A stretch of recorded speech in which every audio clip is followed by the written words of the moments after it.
Before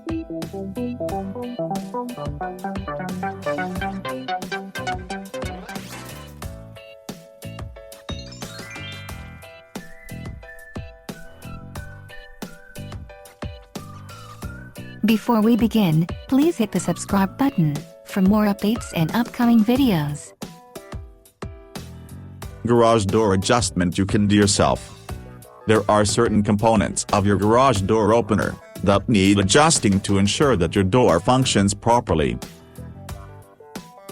Here are the steps to adjust your garage door gap to close completely.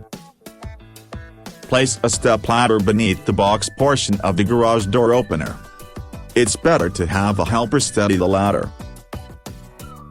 Look for 2 limit adjustment screws. These may be on the side of the box, but are usually at the rear.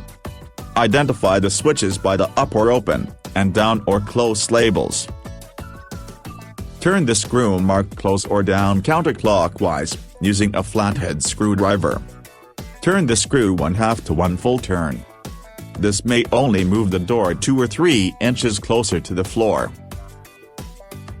Climb down from the ladder, and push the button on a remote or wall control unit.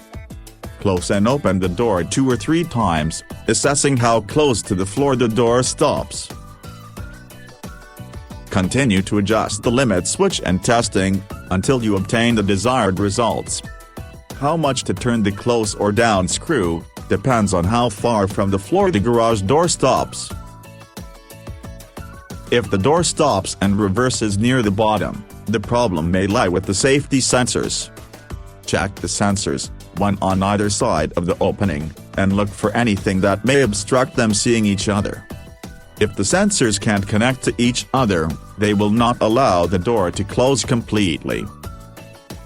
If you're looking for some items mentioned in this video, or maybe any products you're interested with, you may find it by following the link in the description below.